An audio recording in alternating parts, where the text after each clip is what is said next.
itong pagkakandidato naman ni Aljur Abrenica para konsehal ng Angeles City. At sino ang nagbabardagulan? Nako, syempre si AJ Rabal at syempre si Kylie Padilla. Ay nako, aminin nyo na lang muna na may anak na kayo. Diba? Bago kayo mga tuwira ng ganyan. Diba? At ikaw, AJ, dapat alam mo kung saan ka nakaposisyon. Hindi ka dapat ganyang katapang dahil si Kylie ang liga. Let's go.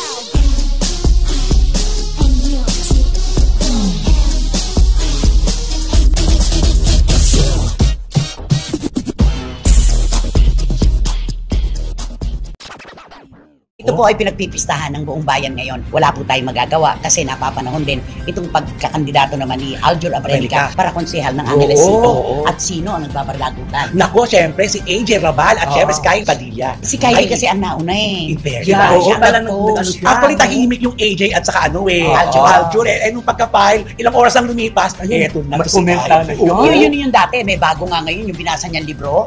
Yung kung paano pinalalaki ang mga anak na lalaki ng magulang. Yung great leader. Alam mo, dito talaga masisira si Kylie.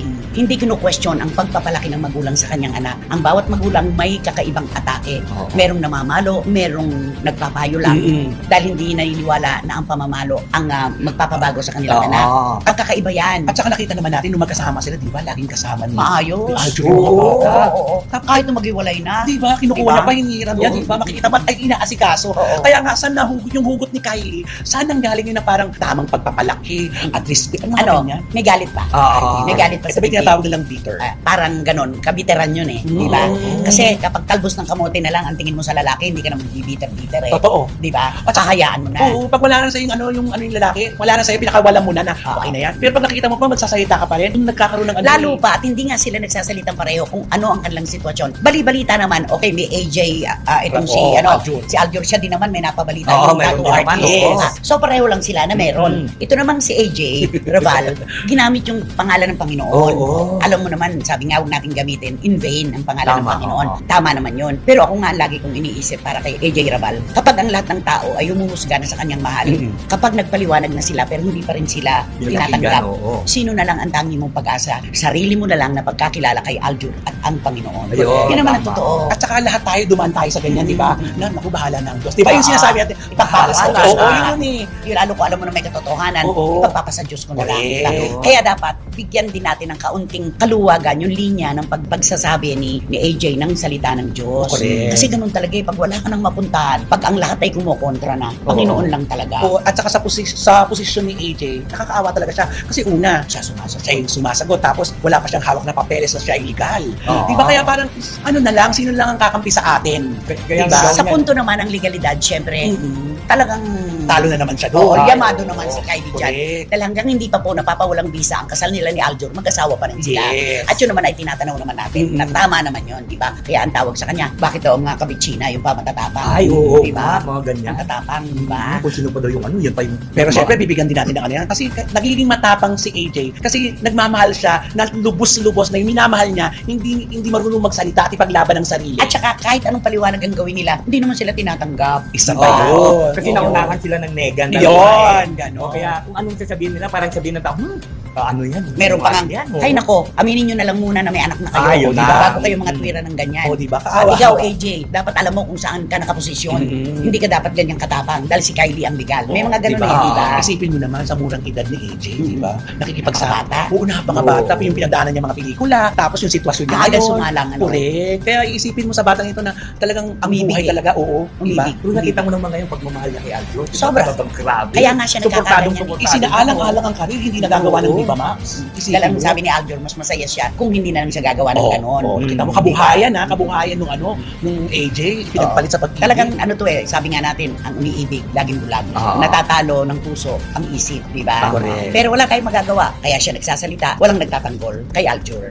At siya itong parang naging spokeswoman, di ba? Na dapat si Aljur talaga, sa lalong madaling panahon, magsalita na rin. Ay, ang tagal. Kasi tahimik eh. Ako nga, ang tanong ko nga dyan, Diyos ko, ilang taon na rin nung naghiwalay sila ni Kylie. Kung ano, wala tayo Saka yung nalaman Pero na- alam mo, merong isang kinakitaan ko ng punto. Hindi dapat magalit si Kylie kay AJ. Kahit na ganito ang nangyari, sexy star, naguhubad, ganito, ganon. Saan ba maligaya si Aljur? Oo. Bakit wala siya ngayon kay Kylie at umuwi siya kay Oo, AJ? kay AJ. Ibig sabihin, Iba. ang puso ni Aljur ay kay AJ maligaya. Oo. Yun yun. Tsaka merong nakita si Aljur kay AJ. Nawala kay Kylie. Kaya ang Tama. ating Yun punto yun, doon. diba? At maaaring meron din siyang hinahanap kay AJ ngayon na nakita naman niya kay Kylie. Yun yun. Pwede Yun yun yung madaling, para balance. oo, madaling i-explica dahil ganon, kaya nagkaganon. Kaya ang ginawa ni Aljur, tahimik na lang siya. Hayaan Pero mo siya. ano, talaga ideal itong si AJ. Oo. Grabing pagmamahal. Pag ito kinanti ni Aljur at nangaliwa si Aljur, nako, Ay, nako. katutak na namang Oo. bashing ito sa Oo, kanya. kasi biruin mo ngayon. Sa Itinaya ang buhay. Oo, pinagpalit ang lahat. Ito na ngayon, Mismo. pinagpalit ang lahat. Anything for you, ito yun eh. Oo, antayin mo ngayon. Anything for you. Ikaw ang pakilig ngayon. Ay, Oh, nako, patay ka. Eto na. May ayuda. Alden Richards at Catherine Bernardo, ano po ba ang kinatatakutan nila? Hindi na sila natatakot sa magiging resulta nitong Hello, Love, Love Again. Again. So, saan lang? Anak ko, eto yan. Ano yun, ano? Eto po, mga kachika, ang pera ng bayan, nakasapatos na gabi pa lang para bumaba ng hagdan para manood ng Hello, Love Again. Totoo yan. Ay, oo naman, Diba? Dito man oo. at sa iba-ibang bansa, sigurado, panigurado na yan, yung manunood ng kanilang pelikula. Pero ang kinatatakutan nila, sepax. Ay, Separation anxiety. ay, ganun. Kasi nasanay silang lagi magkasama. Alam mo yan ang pinakamahirap. Ilang buwan ito. Kasi ito maiintindihan kasi ito talaga sinarado nila lahat ng schedule nila para dito sa Oo. promotion at sa paggawa nito na sila lang talaga magkasama. Oo. Eh paano nga pag natapos na? Bakit na-showing ka? Kasi bago naman ginawa itong Hello Love Again, nagkikita na silang madalas, di ba? Kaarawan ni Catherine, Oo, tama. merong magandang piging sa kanilang pamilya, nandun na si Alden. Tapos nagkasama sila sa principal photography nitong Hello Love Again. Tapos yung promo. Ikaw ba hindi masesepax kapag Oo. kapag ganon, di ba? Oo. Pag may sepak siya, ang ibig sabihin, Sakit mo. merong ano yan. Ay, Emosyon. oo.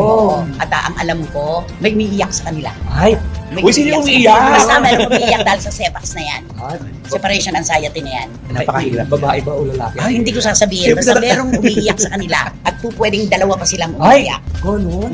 Di ba? Kasi ang hirap kasi ang haba kasi ng banding nila dalawa eh. Totoo. Tapos biglang nagkahulihan pa ng kalooban. Kung yung ang teleseryeng mahaba, magkakaibigan lang yun ha. Ito pababang love team na Oo, tinatawag.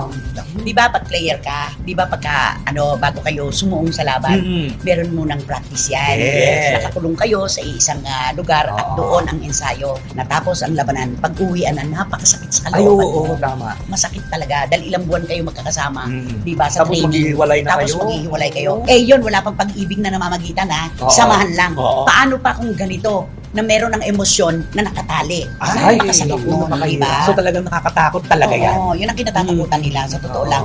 Payuhan mo si Alden, wala siyang dapat na alalahanin. Alam mo, to Mr. Alden Richards, naku, hayaan mo muna yung mga ano na yan. Basta concentrate ka lang muna with your career. At saka, kung ano may mga project na dumarating sa iyo, talagang doon ka muna para ibig sabihin makamove on ka after ng tambalan yung dalawa ni Catherine Bernardo. Ayan, yung pulang araw, napanood mo yung pinakahuling mga episodes. Ano ba ang huli kong napanood? Mata-mata, grabe, si Alden Richards. Actually, siya talaga yung lalaki ngayong mata-mata. Oo. Ay, napakagaling. Pinapractice niya talaga lagi yan, yung mata-mata. mata lang, Pati sa pelikula, sa trailer Oo, pa yun, yung di ba? alam mo yung trailer ng Hello Love Again.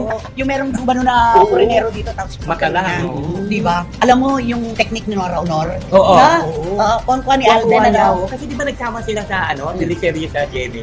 Honor. Ninora Oo. sa kanya Alden, di ba? Talagang nag-ano sila. Yung mata-mata acting, ang galing. Kahit mahahabang linya sa pulang araw, na i-deliver Wala. niya ng may conviction talaga. Husay. Napakagaling ni Alden Richards. Akala ko nga dati, gwapo lang tong batang to. Oo. Walang ikakasa ito sa acting. At saka nakakatuwa pa sila yung magaling na aktor. Kasama na si Alden. Ay, oo. Yun yun Ang eh. premiado. Oo, oo. Di ba? Yun yun. At si Catherine naman, of course. Ay, premiadong oo actress. naman. Napakagaling. Yung ano na lang, yung Mata-mata rin si Catherine. Oo. Pwede Di ba ba? ako bumalik? Tsaka yung yung Marie. Oo. Di ba? Oo. Simpleng mata-mata sila talaga. Ang gagaling, ang gagaling. Yung mata-mata acting na yan, ang dami nang gumagawa ngayon. Marcel Soriano. Ay, yes, Jonathan ako si Fields, Maricel. di ba? In fairness. Yun yung sinasabi na ito ang pag-arte na hindi kailangan magbitiw ng salita. Mata pa lang. Ay, oo. Binibigkas na. Di Yung ba? naalala ko tuloy si Nora Honor. Kung active lang si Nora Honor. Ay, Ay, oo. Na walang kakabog. Oo. My brother Is is not not a a pig. Hindi baboy ang kapatid ko. Walang hindi nakakakilala kay Magnolia de la Cruz. Aso lang ang hindi nakakakilala kay Magnolia de la Cruz. Out! Walang Himala! Ang himala Ay, ay nasa puso. Ang Alam mo, iba yung grabe. Nora Honor. Ako, eto na naman. Ay, ang ganda. Ay, Ate B. Ay, Junjun! Junjun! Junjun! Ate Ate B! Ayan, hindi mo lang alam kung Ilang pagkain ang di ko nakain para may padala ko lang ang pera sa inyo. anak. Oo. Katarungan para kay May Cadencio. Sisters Tarael. Nako, yan. Ayan. Yung mga Alam mo, tatak sila, no? ito lang ang maganda. Tayo ay hindi bago sa television, pelikula at mga stage play. Nanonood Ay, tayo. oo, naman. Kaya naikukwento natin sa kanila. Ang sarap kayang kwentuhan pag pare-parehong nanonood. Tama. Totoo. Diba? Yun yung kaya ang Hello Love Again, sabay-sabay Oh, din natin yes. panonood. Oo. Diba? Naku, may advance ticket na ba kayo? Basta, hindi ako papayag na hindi tayong tatlo sa unang araw pa lang. Alam mo na yan. Diba? Alam mo Oo, na yan. yan. Alas 12 ng Basta. gabi tayo Ay nako, nanonood. luluwas ako. Luluwas ako. Kakayanin ko yan talaga. At isinusumpa ko unang araw manonood ako ng Hello Love Again. At kwento natin. Wait natin, di ba naman? Okay, congratulations na kina Alden Richards at Catherine Bernardo sa Star Cinema, sa GMA Films. Ngayon pa lamang po, congratulations na sa inyo. Maraming salamat. At yun na nga mga kachika, kung nagustuhan mo ang hot topic natin for today's video, ay ano pang inaantay mo? Mag-like ka na at i-share mo na din para mas marami pang magkakaalam sa hot topic na ito. Maraming salamat! Let's go.